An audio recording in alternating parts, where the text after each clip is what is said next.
Everything vibrated. They were speaking in the hall. He rose from the bed again. He looked at the porthole. The silhouette was now dominating the view. They were mounting the asteroid, he thought. Lorne left the room to see 3 officials in the hall in front the room 6 rooms down. He stepped back into his room before anyone noticed and stepped his foot forward so the sensor would not auto-shut. Peeking from the hall, he watched the door slide open directly in front of the officials as 2 medical examiners stepped out. An expressionless face on one and sorrow in the other. Lorne stepped back again. The door slide closed. He waited for a moment. Then the overpowering, hollering, pointed voice echoed through the hall. It was Mitz. Okay. What the hell is going on here? Sir, we think one of the gravitational discrepancies we had must have caused his room equalizers to malfunction. Whose room? Mitz's voice rattled, followed by the door sliding once again. Now the voices became muffled. Lorne stepped out the room, trying to get a better look. He walked down the hall where one official still stood keeping guard.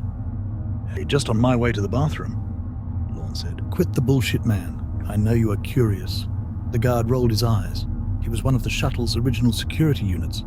Well, is it off limits to check it out?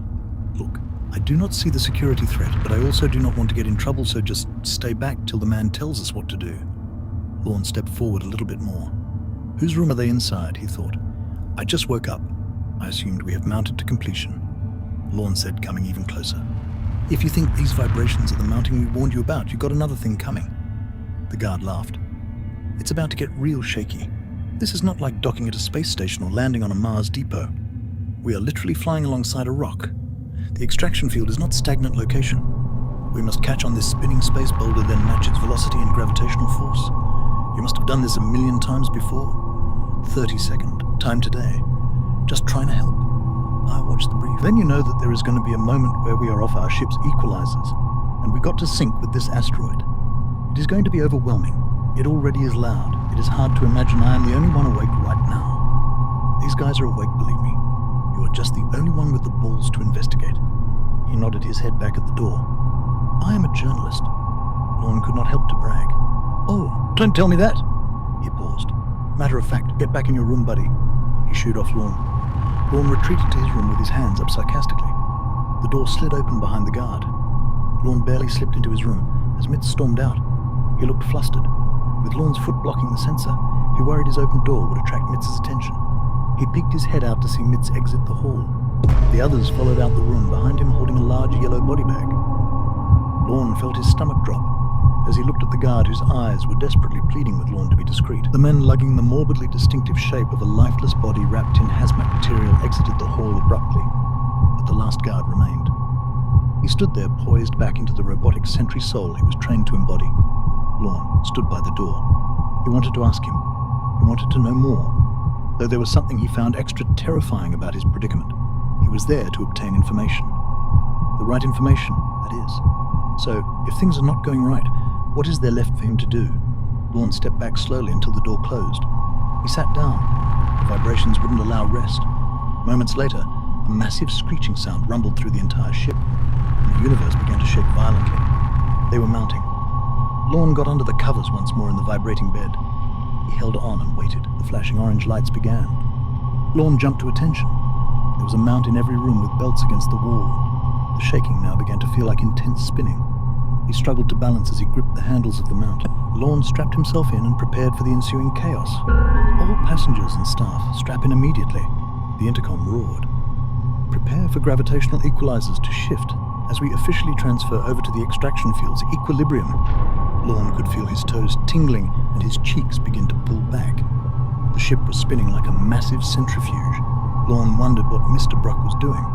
Was he experiencing the same? One of the richest entities in the continent. Yet here he was flying across the solar system, next to an industrialized asteroid in an outdated spacecraft spinning around in circles like a roller coaster. Countdown for transfer. The intercom announced. 10. The orange strobing light flashed and stayed solid orange. 9. Lorne felt his heart pounding as the pressure of his own weight seemed to choke down on him. 8. He wondered what Marston was doing. Was he in his room strapped down screaming obscenities? 7. Lorne thought about Mitz. But the free-falling sensation of this moment made it hard to revel in the satisfaction of knowing that Ankle-biter condominium, elitist, was trembling tomato in his own personal corridor. 6. He wondered about Simon. He had to have done this hundreds of times. But surely even he was scared as disasters do happen. Look at Lorne's own family. 5. What about the girl? Was she panicked or sustaining a professional mannerism? Did she still look beautiful and graceful? Or were her looks being thrown about her harness like a rag doll? 4. He thought about where he was, where he wound back up. 3. He thought about Junip and Cedric, the goals he had, the life he could give his siblings if he was successful. 2. He thought the job he was assigned to do, the mission he must complete. 1. When the vibrations ceased, it was replaced with the constant barking of pre-recorded orders from every speaker. Though the dated shuttle spewed the gurgled broadcast at different moments, creating a disorienting reverb audio effect. Everyone's door slid wide open, exposing a barrack of men scrambling to grab their clothes and equipment. One man was seen collapsed at his bedside puking. Other men, who were clearly in a state of shock or nausea, were shuffling about to regain their posture. The weightless feeling one achieves after over-exceeding themselves while working out was the only comparison that seemed fit to Lorne. Before the soreness, just hollow and incapable, yet somehow managing each step like a feather skipping across the surface of a pond. He stepped out and could see many more doing the same. Some were grinning with excitement, others were in awe. It felt as if, for once, the overly briefed landing procedure was not suffice. Lorne looked down the hall to see the pale and hairless man that sat next to the girl in the mess hall. Yet no sign of her. He was peeking out his room like a burrowing mammal. The corridor simmered down in chatter as Simon Sped walked through with 2 guards following behind him. They will be expecting us on the Bridgeport in 14 minutes. Make sure to bring any items you do not want disposed of. Our scanners are very capable of discerning a family heirloom from an unauthorized item. Please do not take long as we will be waiting, and any tardiness will not be appreciated by Mr. Bruck or his administration. As this rang out his meticulously assertive voice, the 2 guards poked their heads in each room, giving each staff member a glance of assurance. When Simon passed Lorne's room, he gave a discreet eyebrow raise at the sight of Lorne completely packed up. Lorne realized the guard following Simon was the one keeping guard who he had spoke with in front of room with the body bag. He winked at Lorne, and Lorne nodded back. Simon continued. Does earthwork sites not encourage punctuality in preparation? You had several hours, people. How much luggage did you folks bring to work trip in which you would be distributed clothes? Not all of us were aware that our independent clothing would be restricted. Another narrow-faced man said, whom Lorne had originally assumed was a high-rank official at the mess hall previously. Mr. Farrell, excuse me if I had spoke with too much expectations at you. I had almost forgotten this is not an exclusively company trip. Fret not, sir. I will be ready in no time. The man named Mr. Farrell said while simultaneously peeking out his quarters and gesturing to others to hurry. A green light emitted from every lighting fixture, and men began to walk out their dorms with their company-issued bags towed over their shoulders. Lorne followed the trail of men as they lined up to climb up the ladder to the port bridge. The line would stop as each man positioned themselves to climb through the ladder port. So Lorne used this brief pause to look into the room he saw the body bag removed from as the door was wide open. But nobody exited. The room was empty and in perfect order. But as Lorne progressed further as the line moved once more, he noticed something on the single porthole window across the eerily silent room. The porthole had an obsidian black dot on the window. The windows, being 14 centimeters thick, showed that the black dot had a depth that extended all the way to the outside, as if there was a small black rod or straw penetrating through the material. Then some form of epoxy-like solid was filled inside of it. There was a leak, a hole in the window, and someone had caulked it with mull's mold. But Lorne could not help to wonder how such a mishap could have happened. Even if a small piece of debris penetrated the window, the staff who found the body would have been alerted, making the room unfit until it was patched up. Yet somehow officials and security personnel were inside the room with no issues. Then he thought of the mysterious drilling noises he heard. Nonetheless, the trail of workers kept moving, and so did Lorne's thoughts. Some men looked anxious, others grinned with excitement. They patted each other on the backs in celebration to their arrival, and for reassurance in their togetherness. Lorne, indistinguishable from the rest in his uniform, company-issued bag and demeanor, felt a wave of familiarity. This time it was not about the all-encompassing black hole of Mull's code dragging Lorne back. The familiarity was rooted in his undeniable human desire to be a part of something. As Lorne followed the single file of men into the Bridgeport room, he saw many of the others who had been present in the briefing and the same mandatory exercise schedules. Similar to the briefing room, there was rows of benches facing the gangway boarding center at the center of the Bridgeport. In the center of these nearly filled benches was a single distinguished seat where Mr. Bruck sat listening to 2 nearby officials appease his ears. The security personnel were mostly lined up against the rear wall aside the few escorting Lorne's group. As his group squeezed into the remaining row before him, he took one last look around the room, seeing everyone was present. She was there, standing out in a room full of men who were struggling not to gaze at her.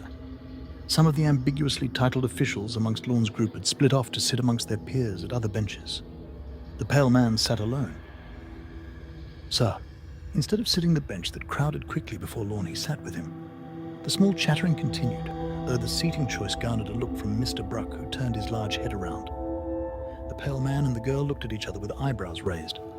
Lorne projected a small table surface and keyboard on his lap from his wrist tablet.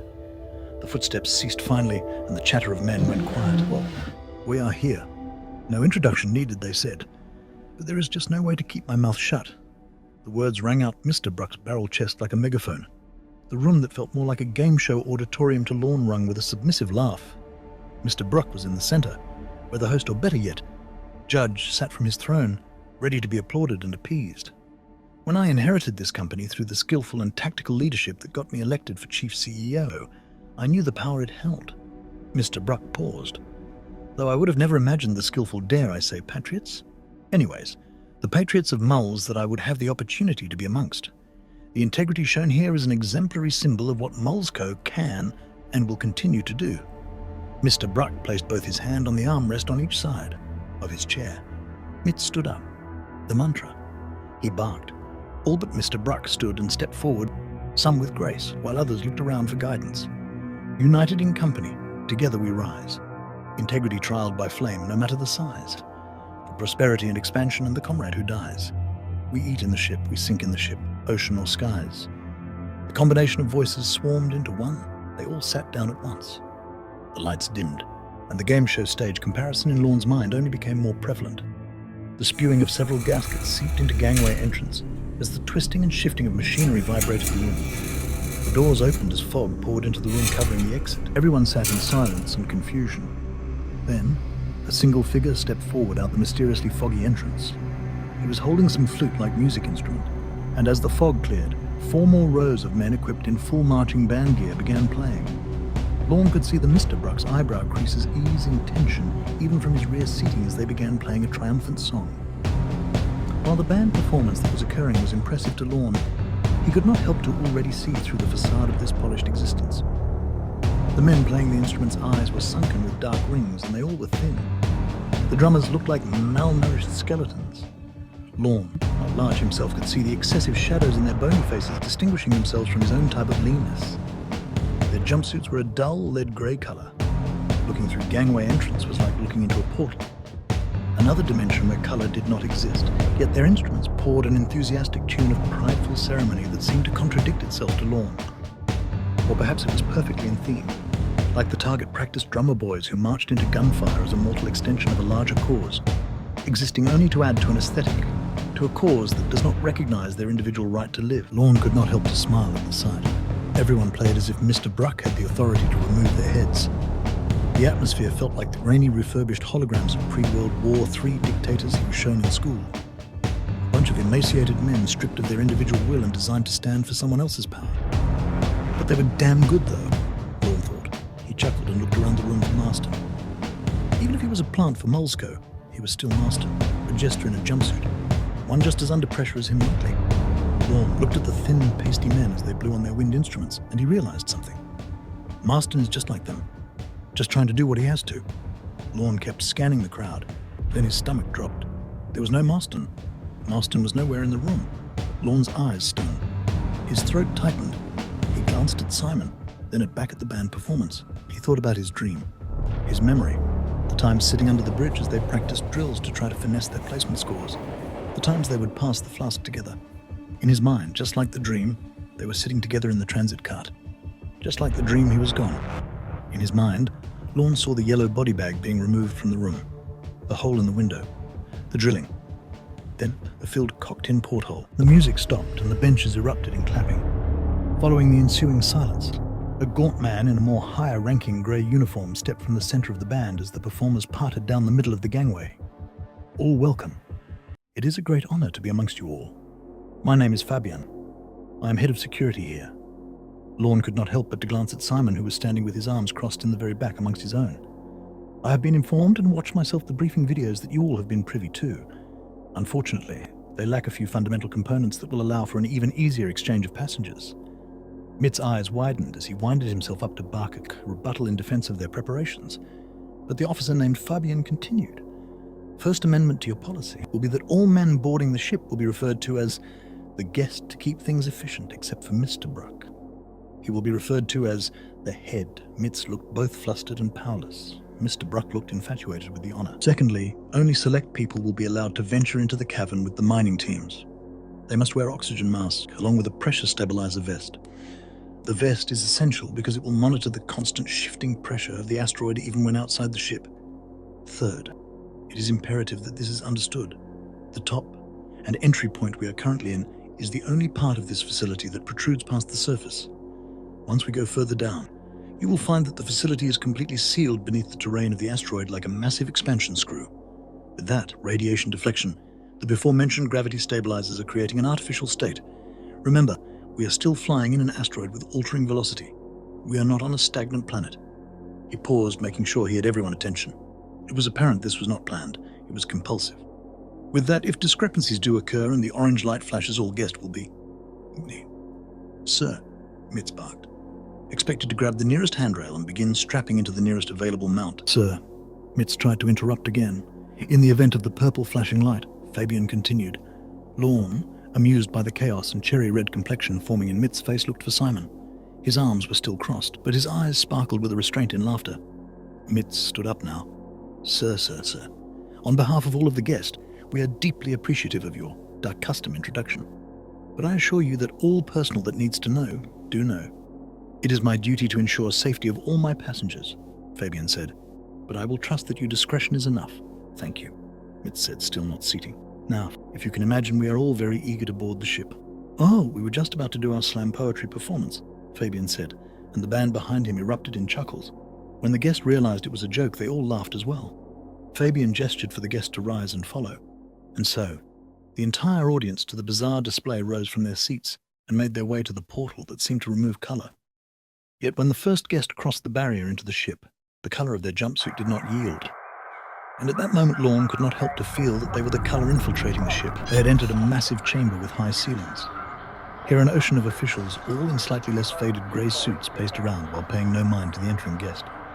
While they'd look up from their business occasionally, they were mostly impartial to the arrival of their long-lost Earthling colleagues. For the monitors present, Lorne could see some of the men were monitoring for debris. Others were watching for projectile relays. Others were adjusting gravitational stabilizers. They were brought to the center of the room where a large yellow mat was on the center of the floor. Above them, a circular light emitted a very detailed holographic model of the asteroid facility. The display revealed aspects of the structure that were not originally apparent through the many briefing diagrams that were presented in the shuttle prior to landing. Now that they were inside the structure, the model made more sense. Thus, Lorne could begin to piece together small nuances of how this facility must be operated. The diagram displayed the facility with two wings angled at the rear of the ship shaped like cones.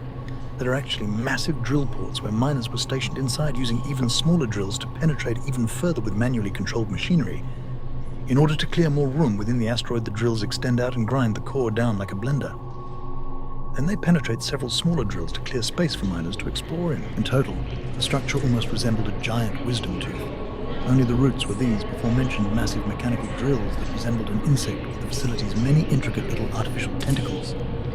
The top or crown being where their shuttle landed and attached. Below that are 5 floors of administrative offices, and 6 floors dedicated to living quarters.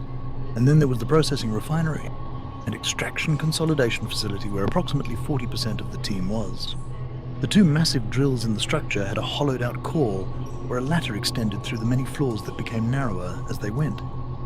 Along with ladder latch system that extended to the tip of the drill was a complex pumping system used to extract minerals that are processed down to a liquid state. Lorne did not know the chemistry behind this industrialized marvel of science, but it was common knowledge that extraction consolidation was an essential aspect to making extraterrestrial mining lucrative. Compartmentalization through layers of bureaucratic limitations being directed by artificial intelligence allowed for most of the innovative miracles of the last 2.5 centuries be closely kept secrets.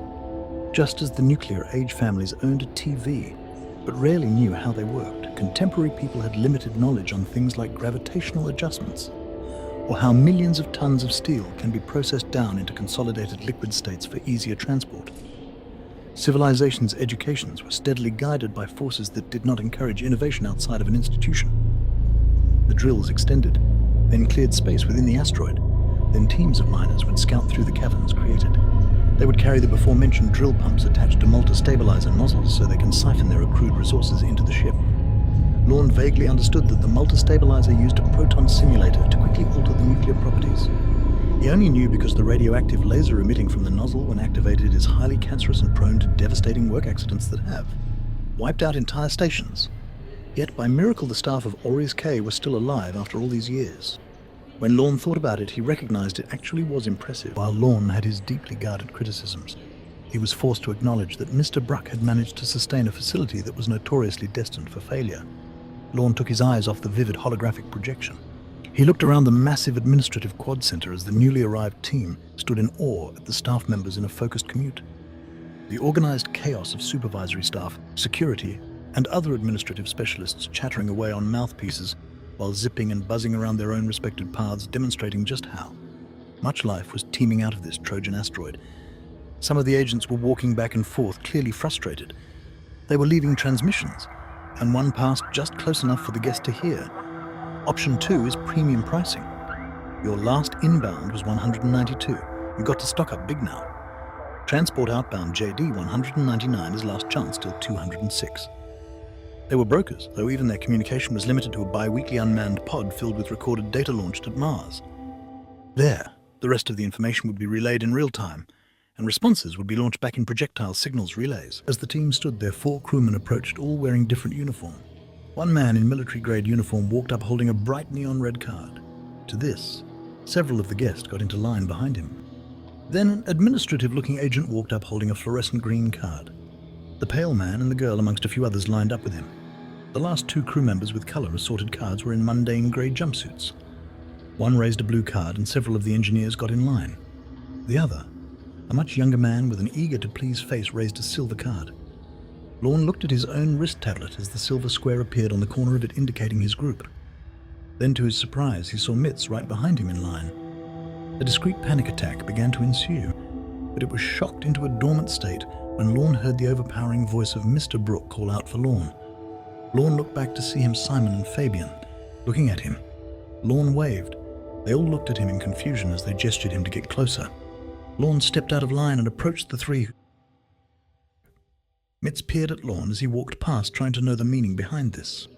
You? Press, huh? Fabian said with a genuine smile as reached his ghoulishly long fingers for a handshake. Yes? Yes, sir, Lorne said while making point to give all 3 of them eye contact. Well, I am honored to have you with us. I have request from the utmost authority to allow you a set of exceptional circumstances to ensure you can produce the best quality of work possible. Fabian began. Do you recognize the agency and freedom we have endowed upon you? Simon chimed in. With freedom comes responsibility, and with managing responsibility comes navigating nuance, Mr. Bruck said, stepping forward. Sir, I need to know exactly what I can do to ensure you perform your very best. Lorne glanced back the silver line he was assigned, to see Mitz watching them. I just need to be given access to as much immersion as possible. Any opportunity to put me in their shoes is going to allow me to thrive. Lorne spoke while nodding his head to every word. Mr. Bruck nodded back, and Fabian seemed to have been pleased, though Simon was delivering a much more dynamic expression to Lorne. It said, remember the intentions. I know just the thing, Fabian said, with a smile that showed a pale gums and prosthetic teeth. He brought up his wrist tablet and spoke into it. Lorne and the 3 powers of the ship stood there for a moment as the other groups began walking off in different directions following their respective guides. The man holding the silver card gestured at Lorne, and Fabian gave him a thumbs up, assuring him that he could continue without Lorne. The silver group walked off, and Lorne suddenly felt trapped like a feeder mouse amongst various reptiles. After a moment, the transmission aired through Fabian wrist tablet. Roger that. He has been located on non-production floor. Excellent. Fabian responded and gestured for them to follow him to the elevators. When the doors to the elevator opened, cheering and shouting echoed through the massive room where men stood around in giant groups.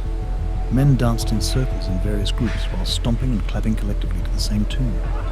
They were all wearing the same dull grey jumpsuits, though every man had one of 3 colour patches attached to their backs. It was yellow, blue and red. Upon looking around more, Lorne now saw the various groups were all standing amongst their own colours. Mr. Bruck, Simon, Fabian and then Lorne all stepped forward and out the elevator together. They could hear what the men were chanting better. They were all having a competition to rhyme songs, making fun of the people of opposing coloured groups. Lorne approached the dancing cluster of folks that collectively became a colour-coded triangle. Yellows are too slow and rarely resourceful. If the orange light flashes, the reds might fly out the porthole. One of the blue patches sang, and the room erupted in laughter and cheering.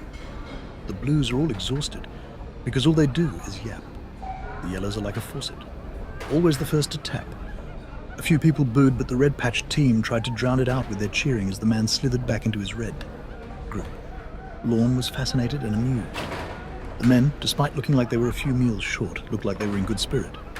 Then the barrel voice of Mr. Bruck rang out. "All right, that is enough. I have seen enough. While it is our God-given right to pursue happiness, I feel we have lost our way. Am I wrong?" The crowd was silent and solemn. "Sir," Fabian spoke, "I, amongst many others, have journeyed far and wide to ensure that we have adequately assessed this endeavour of mine." "Sir, I must." Fabian tried once more. "No, Fabian. No need to apologise. I see this decay in work ethic as an inevitable circumstance of all systems. That is why these trips are essential, so we can return this place to its glory." "Yes, of course, Mr. Bruck," Fabian said with his head now facing the ground. "Now, while the display was worthy of note to say the least, I expect you all to return to work." The men stood silent and expressionless. Lorne caught eye contact with another man. Lorne felt pity. Then he realized at this exact moment he probably looked like an administrative official to everyone else. And then he hated himself. The groups of men filed out the large room with tables and chairs scattered about. The 4 stood there, and Fabian called out.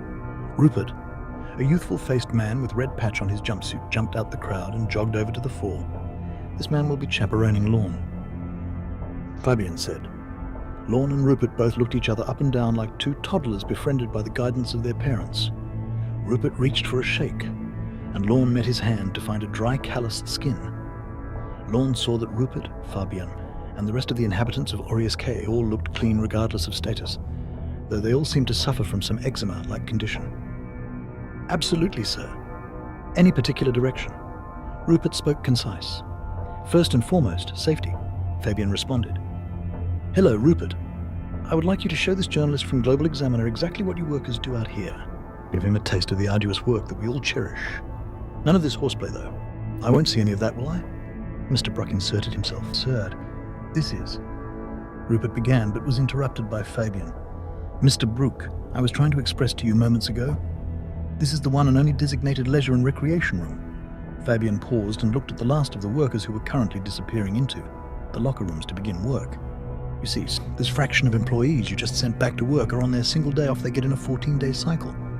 Mr. Bruck stood silent for a moment and looked over to the locker rooms as the last man passing triggered the doors to close once more. Lorne looked over at Rupert, who had his eyes fixed on the ground. "Was it your day off too?" Lorne asked in a faint voice that only Rupert could hear. "Yeah. Don't worry, though," Rupert responded while patting Lorne on the back. See, they both looked back at Mr. Bruck to see if his moment of reflection would manifest into anything. Nothing.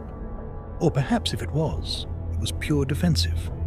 Well, in the event that the current leader is present, I suppose it would be within your capacity to have them work an additional day, for the sake of making this establishment as presentable as possible. "Yes?" Mr. Bruck said it fast and snappy. "Well, sir, the scheduled systems are set in a manner that we can only afford to give them their days off the respective cycles. This means that they would not get the day off another day and must continue to work for 28 days straight." It came out of Simon's mouth dryly.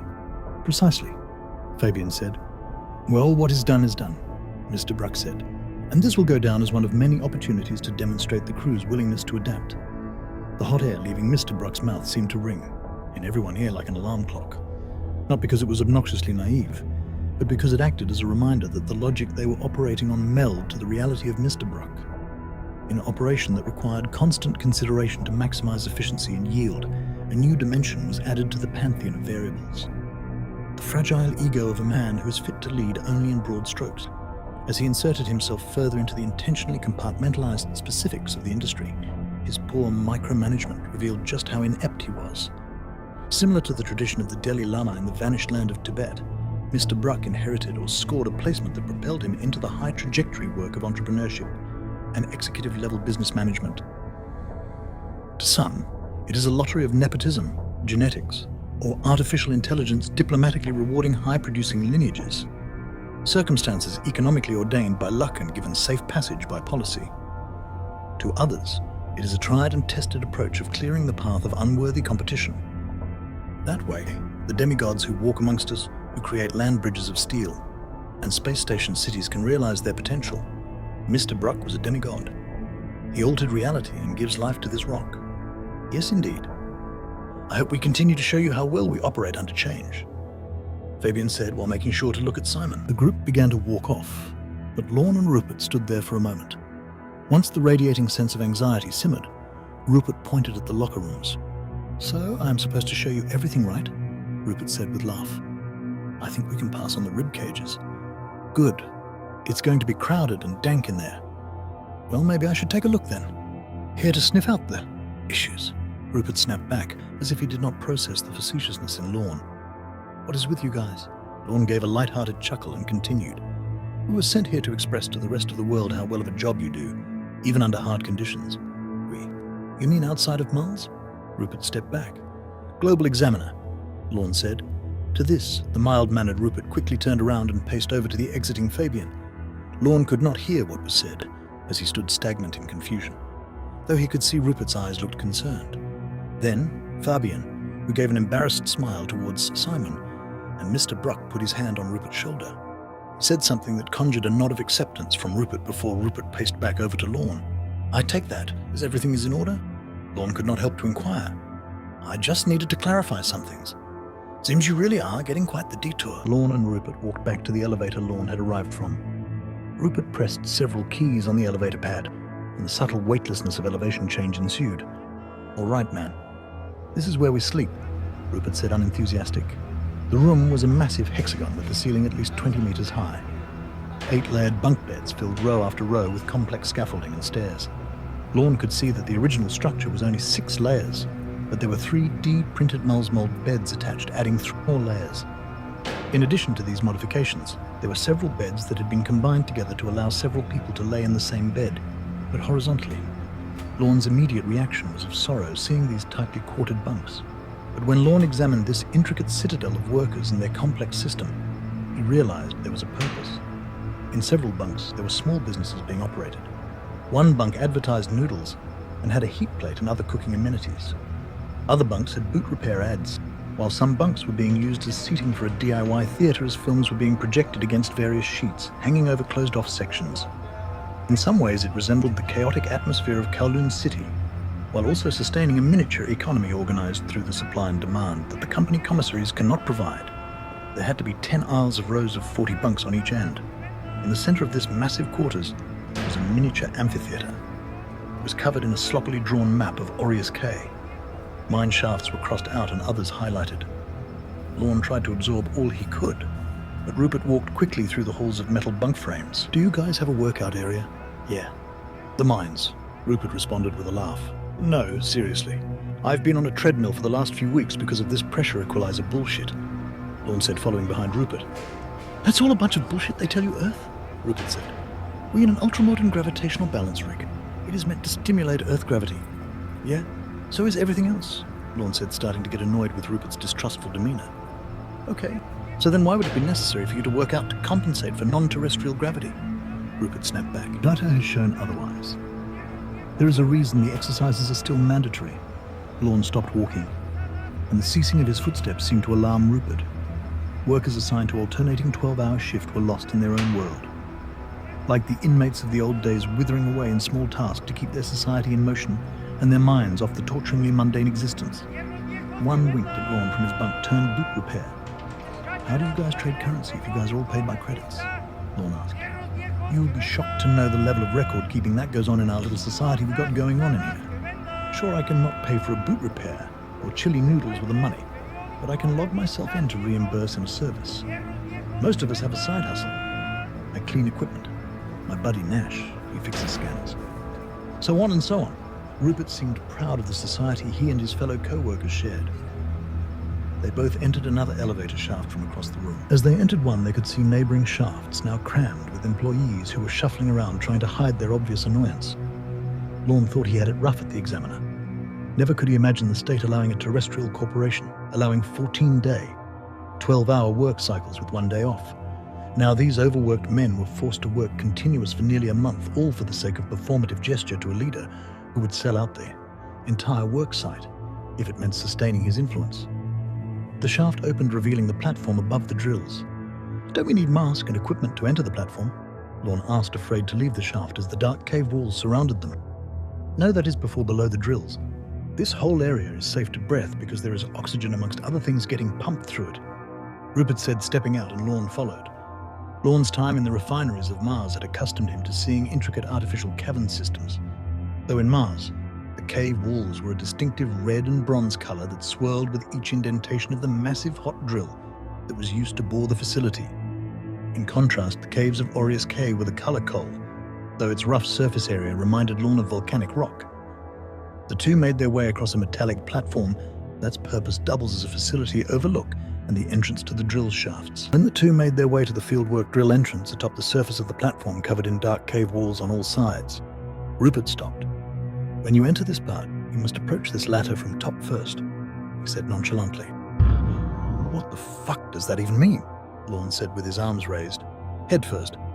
The equalizers shifted this port entrance on the ladder. He lifted his hands as if he were going to explain, but shook his head and continued. "Here, just watch me," Rupert said, gesturing for Lorne to give him room. There, the door slid open, revealing a small elevator shaft-sized space with a ladder going straight down. Rupert bent over, grasping the ladder hard, with his feet still on the ground. "You are really going to climb down headfirst into that shaft?" Lorne asked. Rupert smiled and continued, as his body seemed to defy logic. He climbed down the ladder with his feet in the air. Once Rupert had the initial push through the shaft, he seemed to effortlessly climb upside down the ladder. Lorne watched in amazement. Then he realized he must follow. He began, feeling the weight of his lower body strain his arms as he tried to grasp each bar. Once he was about 4 reaches in, an instantaneous relief in pressure occurred, and Lorne was no longer carrying his weight downwards. He was climbing up. As Rupert had said, the equalizers shifted in the shaft, making down the new up. "Wait a minute," Lorne shouted, reaching for each bar, trying to catch up with Rupert. "You mean to tell me everyone working below in the mines of fieldwork are actually perceiving things upside down? They are standing on top the bottom of the facility." "Yeah, we are about to enter the actual drill," Rupert said, while opening another latch on the top of the shaft. The latch opened, and they both climbed in. The walls of the drill were a porcelain white. Similar to the shaft, there was a ladder that extended to the top, though each level had portway to the next floor, where there were several compartments to leave out the various smaller drill pods. Some of them were occupied with engineers tinkering away at repairs and maintenance. More notably, the pipes that lined every room continued on, each marked with different markings to represent their purpose. One said oxygen, another said amines, the chemical compound used to liquefy the mole's mold, one pipe to extract the liquidized mole's mold, and the last said water. These pipes lined every room as they provided essentials for surviving in an asteroid, and the method of transporting the commodities the team is there to extract. They continued to climb through the drill, as it seemed never-ending. Regardless if the gravitational field had normalized, Lorne was still following behind Rupert as he scaled many floors at ease. "So, how long you been here, Rupert?" 16 or 18 solstices, so that's like 8 or 9 years," Rupert said, seemingly not even slightly out of breath. "Wow, so you were young when you got here?" Lorne asked. "I mean, you cannot be older than 30. How old are you, if you do not mind me asking?" "I am 31. Isn't it rude to ask people's ages for Earth people?" Rupert spoke with more curiosity than passive aggressiveness. No. Unless, of course, they look all fucked up for the age, you know. That would be rude if you had wrinkles and shit but were clearly young." And I asked, "But for the most part, it's fair game. Unless it's a lady." "That is rude," Lorne said, realizing his breath was finite as he recognized they had to be at least 200 meters high. "So what is up with that one babe?" Rupert changed the subject. Lorne knew immediately who he was talking about, but was puzzled to how he knew. After all, she was not present in the recreation room where Fabian had pulled Rupert from. "What's there to know?" Lorne smirked. "What is her name? Is she here with the company? Or an outsider like you?" Rupert began. "Outsider like me?" Lorne scoffed. To be honest, man, I do not know anything about her at all. I was on the shuttle here and did not even notice her around till the last 9 hours of before landing, probably by design. Rupert said quickly. What do you mean? Lorne asked. Meh. Well, I guess we do not know if she is not from Mole's right, Rupert asked. While these questions felt odd, Lorne began to acknowledge a potential pattern. Marston also asked about the others, the outsiders. Was she an outsider? Were they separated in this trip on purpose by the staff? Lorne did not answer, not because he did not want to, because he did not know. So how did you hear about it? Trust. Even those of us who were pretending to not care, we were hoping more girls would come. But I guess it's just one. He stepped from the ladder onto the platform above him, where the port door shaft ladder penetrated through. So when you all landed, we had one of the band guys send us detail. They said she had beautiful eyes. And she is kinda short. I love short girls. Rupert said now, giving his hand to Lorne to pull him through the last reach. Haha. Boy. I guess I do not really think about how limited the romance must be here. Lorne said then, stopped. Well, there is very little romance here, right? You take us for a bunch of bum chums? Rupert said with an eyebrow raised. No. I mean, if it did go down, it would not be a big deal. Nothing wrong with that, right? Asshole, I have not gotten an erection in a long time. Rupert sounded annoyed. Oh, I know about the temporary sterilization supplements they give out. Yeah, that's so we don't get someone pregnant. That is not company issued. That is state-sanctioned bullshit to reduce female birth rates and to lower population. I am talking about cuisine. Cuisine? You lost me. You think your shitty algae and soy diet is the reason you have not gotten a woody? Lorne knew the conversation was bordering inappropriate, though he felt he had the opportunity to nip some delusional conspiracy in the bud. No, you dud. They put supplements in our food. It removes whatever sexual desire we have, helps us stay focused on work, makes the sleeping quarters a lot less awkward, and it provides us guys with one less thing to rip each other's head off over. He said it so matter-of-factly. So why are you so curious about the lady? Lorne asked. Rupert put his hand on Lorne's shoulder with a sincere bewilderment in his face. You can put our testicles in a blender and ship my penis off to Mercury's surface, and I'll still have the capacity to love. Lorne chuckled at the floor and met Rupert's eyes, who was apparently serious. Okay, Romeo. Do you have any idea what the name of these supplements are? Lorne was bothered by Rupert's complacency and missing out on the human experience. All while still holding on to loaded concepts like love in an environment that loves only efficiency. But he knew he was once again in a position to reveal the infestation beneath a stone by a pond. Perhaps he should not lift this rock. Some long fancy name. A lot of letters and syllables.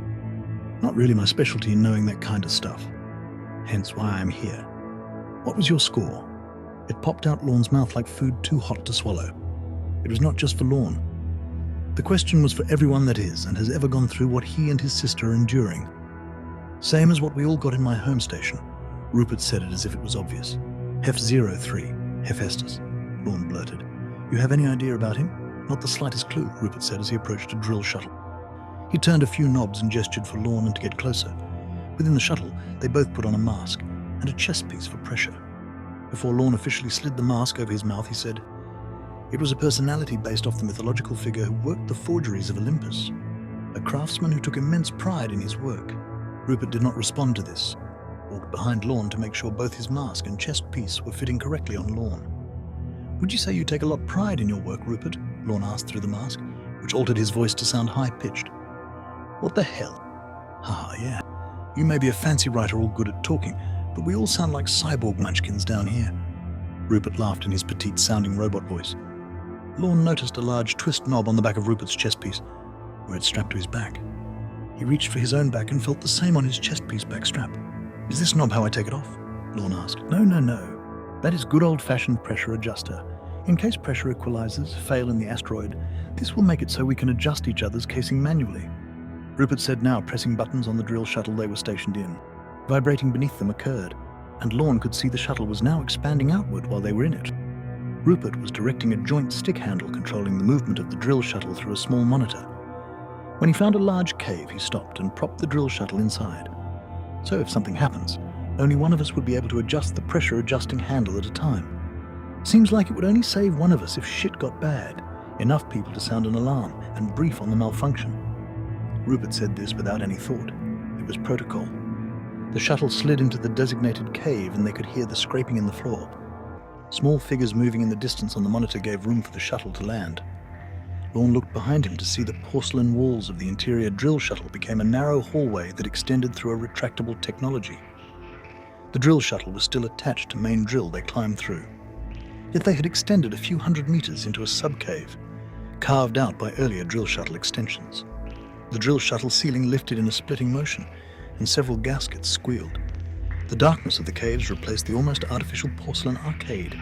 Rupert hopped down and Lorne followed behind him, though not nearly as graceful. As they walked in the large cave, other workers could be seen dragging large cylindrical hoses that attached to pumps. Teams of 3 men were dragging these heavy pumps around as one person in front guided them on where to go. The moan of laborers in harmony did not exist in these caves. In fact, the sound was much different than the refineries that Lorne had emerged from.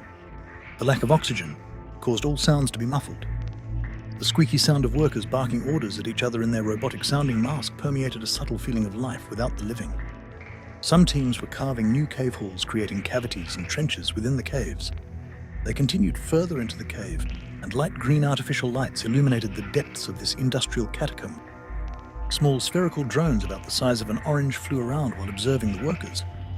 At the front of these floating balls was a small monitor that displayed a supervisor who was watching over. On occasion, you could hear them demanding an increase in work pace.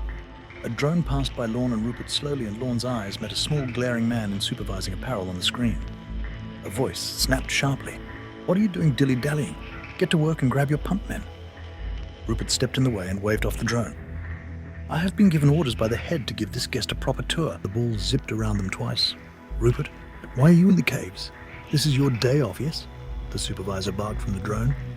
"I just said I was given a task to chaperone a proper tour," Rupert said, somehow combining submissiveness and annoyance in one. "While I agree, you were a good choice. Why did they not have someone who was on shift today?" the supervisor asked, with a little bit less hostility. "No one gets a day off today, sir. The head sent us all down to work. Only a matter of time before the rest of the rec room come filing down," Rupert responded. "God damn it. Now I'm going to have to oversee a bunch of overworked assholes who are working out of their typical system." The drone zipped off. "So, Mr. Bruck really threw a wrench in the operation by sending you guys back to work, huh?" Lorne asked the fast-walking Rupert.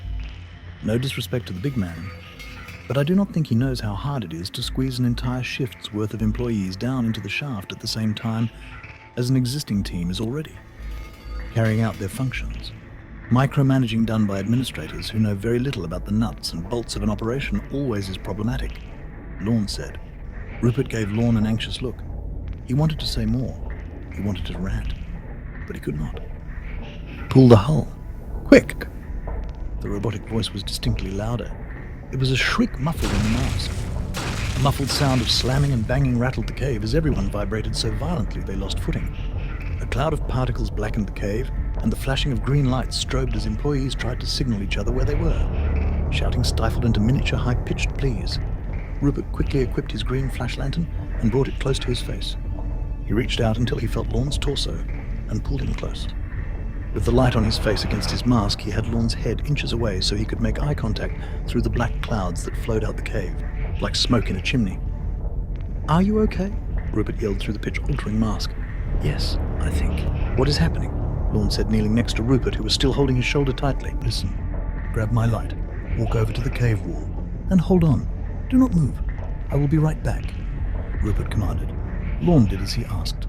As he crawled over to the nearest cave wall in the blackness only penetrated by a small green light, he could hear the muffled steps of Rupert sprint off, in the direction of the initial eruption of dust.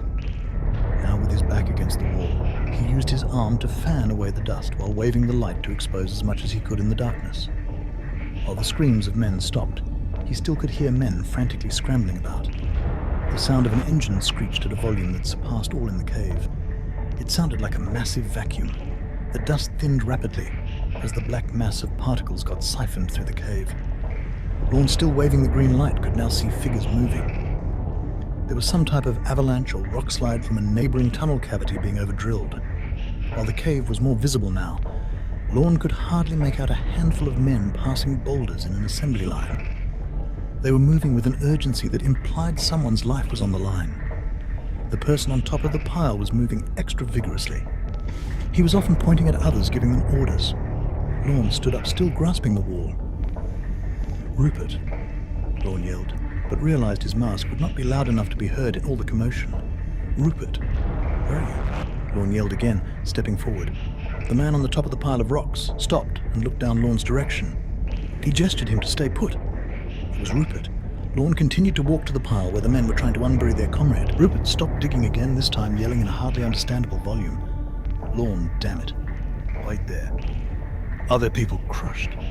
Lorne said with one hand on the cave wall and the other trying to use the light to see better. Let me help you. Rupert gestured for Lorne to stay put, but Lorne continued until he was at the pile as well. You are going to let me help? Lorne barked as he began grabbing at stones and boulders as well. To this, Rupert shook his head in annoyance and just continued passing down boulders. Before long, the men had moved enough boulders to expose a cavity beneath the pile where muffled cries could be heard. We are close, Rupert yelled, digging even faster. Then, like a miracle, a red-stained covered jumpsuit holding together a mangled man emerged from the pile. His mask was cracked open. Rupert quickly sealed the crack with a small mole's mold epoxy tube he had in his pocket. Let's go. Drag him to the medical tents, Rupert yelled, and all the men, including Lorne, carried the man down the cave hall even further. The cave hall opened into a spacious cavern that was lined with various artificial lights. To Lorne's surprise, this section contained several tents with the medical Red Cross emblems marking them. Lorne was mind-boggled. The tents mirrored the medical tents shown in 20th century war documentaries. Here they were centuries later, in an asteroid, tending their wounded like soldiers confined to trench warfare. They laid the man down on a gurney and a medical examiner stepped out with a sigh. Ko si stalo, the examiner said to Rupert. Rupert responded back. Lo una pequeña. Es el único posible. The examiner looked at Lorne for an answer. I am sorry, I do not understand, Lorne answered, looking at Rupert for guidance. On tilko moi Ingles, Rupert said, then looked at Lorne. I told him you only speak English. What are you guys speaking? Lorne asked as the medical examiner hovered over the poor mangled man who was nearly crushed to death. Guanasaur, Rupert said. An ethnicity or culture that's unique Guanajuato station on the moon. I mean, it sounds kind of Spanish, but it also sounds Eastern European, Lorne said lowly as the medical examiner scanned over the man, blotting out the open wounds with a rag. It's a blend of a Mexican and Polish community. Most of our ancestors were workers on that station. A long lineage of miners. A century and a half of making entire communities live together in a man-made facility, and boom, you got us. So you all are Guanasaur? Lorne asked, looking around at everyone near the medical tents. Yup. We work hard and wear a smile in our culture, Rupert said. In contemporary times, the concept of being any particular race or ethnicity is very rare. It made sense considering the world devolved into one single nation, and the constant labor vacuums of society shuffled humanity around like commodities in cargo crates. It made being purebred anything uncommon unless you had indigenous parents from a reservation. In fact, the census showed that within the last 60 years, over 80% of humanity is mixed with at least 3 different classic races. Unfortunately, ethnic differences being diluted through the commonality of mixed-race people did not fix the primitive nature of humanity's classism. Racism was replaced with the overfixation of archetypal personality scores. The superficial qualities that once separated us through prejudice beliefs or xenophobia were substituted and vindicated with pseudo-data to back up a refined form of elitism. So, the baton of discrimination was handed off to the unworthy or problematic scores. Lorne could not help to wonder about this racism phenomenon, not because he felt it had any validity, but because he recognized the contradiction. If society found it was ready to eradicate racism, then how is it that these communities of Latino and Slavic people were united together to make the perfect mining workforce? It is almost as if they were selectively bred. If one examines from the perspective that all work is good, one may not see the obvious flaws that the status quo normalizes. Though, Lorne knows this laborious and dangerous lifestyle is not a privilege. One must wonder what system could have allowed the consolidation of a certain culture to be destined for this work in an era that alleges that ethnicity holds no merit. Rupert had said previously that everyone in his station scored a hef. Could an entire station have the same exact personality of loyal worker bees, or could they have been conditioned to be this way? Perhaps the method of evaluation is not fit to maneuver through the complexity of a society. The tour of the cave continued as the spherical drones swarmed the scene of the incident. Bruised and smut-covered workers briefed the supervisor drones. The balls of authorities' concerns centered around the loss of equipment before the potential loss of life. Rupert lingered over the man whose ribs were apparently crushed in the collapse. He was a part of his clan, the Reds. Lorne felt anxious staying there as the balls zipped around the medical tents gathering information. Is he your friend? Lorne asked. Everyone's a comrade, Lorne. Rupert opened his palm for Lorne. Lorne gave him back his green light. even you. Shachachborchi, Lorne nodded. They continued down to another corridor of caves. There they entered another similar cave from where the collapse happened. It ran parallel with the one they arrived from, though it led to a drill shuttle a few floors higher. So it was at an incline. Workers were drilling away into the black walls. In teams, one would use their massive suction tools to siphon up the black liquid that formed beneath the glowing radiating nozzles as they performed alchemy before Lorne's eyes.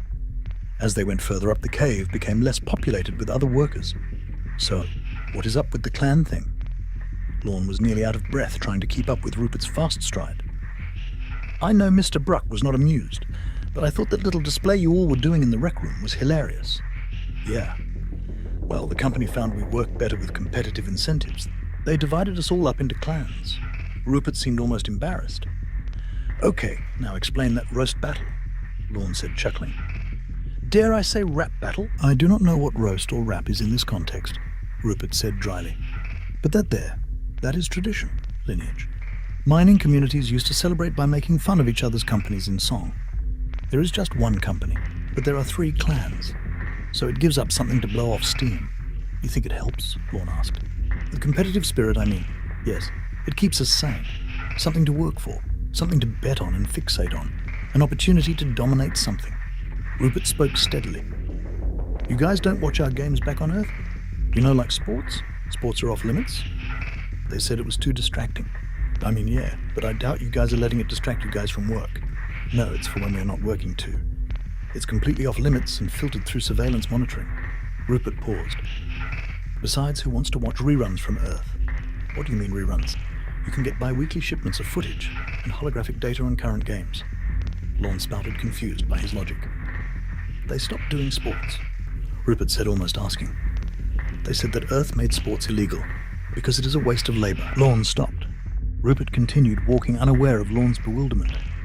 Could it be that Rupert and the entirety of the personnel living on Aureus K had been lied to? Sports, proven through a history of rioting and quelling the no longer wearing planet, would never be outlawed under any condition. Even the insensitive artificial intelligence that directs the state would never downplay the importance of sports on the viscously tribal species of humanity. Lorne, still standing there, frozen in shock, was about to call for Rupert.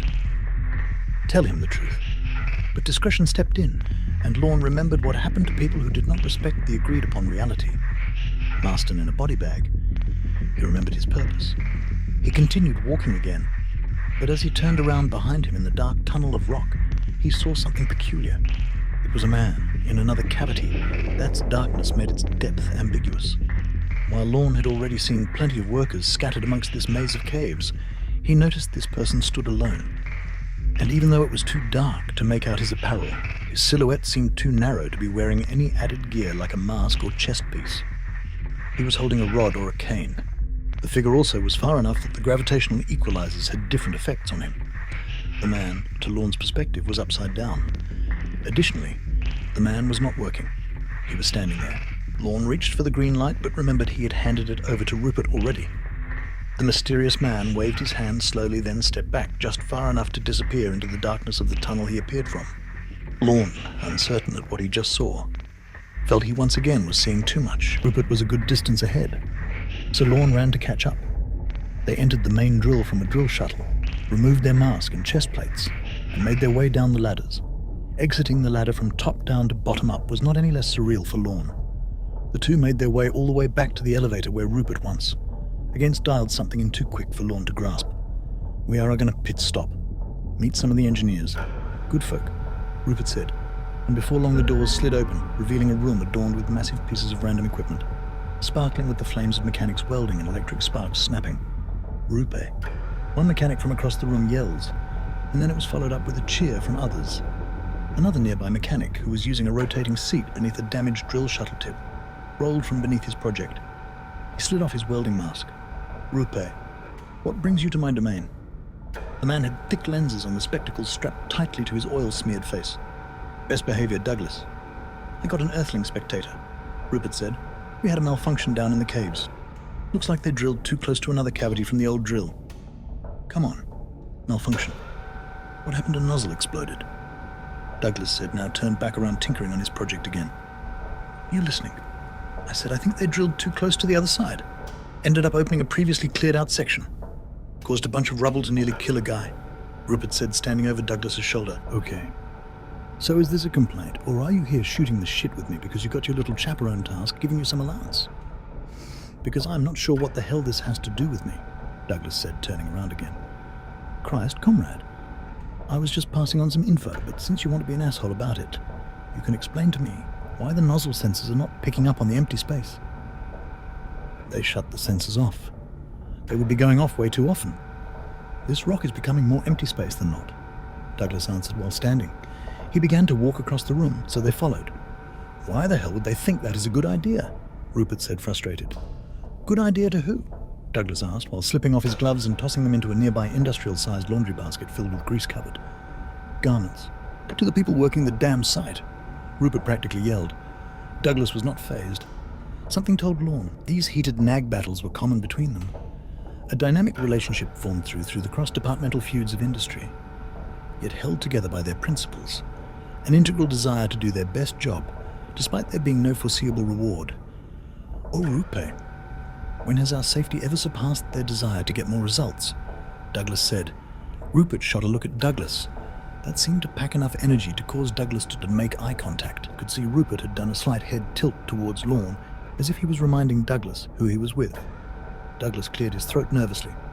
I mean, when has safety not been our first prio?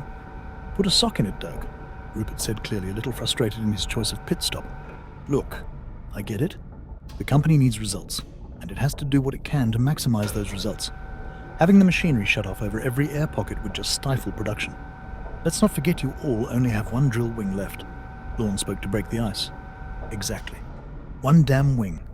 Puts us in a real grind when half the machinery this work field is equipped with is concreted in with Mull's mold.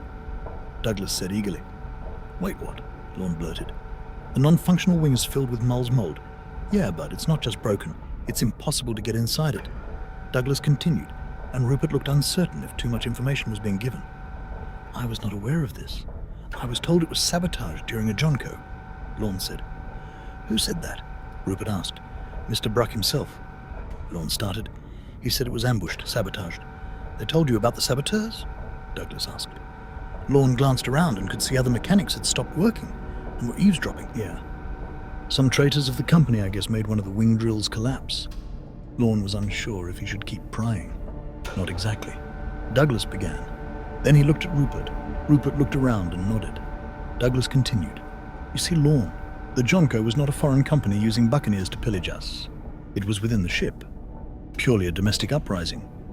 What are you saying? Lorne was puzzled at this revelation. It was a mutiny, Lorne.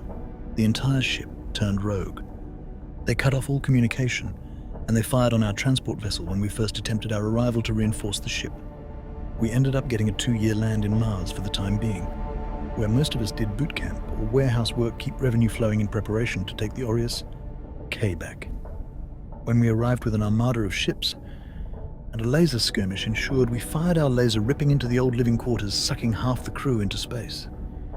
Then we EMP'd the rock until they all had to consolidate down to the only place they could try to hold off. Rupert explained this all while looking at the massive drill head that Douglas was working on. So when they still refused to even negotiate, let alone turn back on their communications, the armada of ships swooped in. A lot of us participated in it. Even young Rupert was there. The remaining mutineers were suffocated with Mull's mold through the shaft above the drill.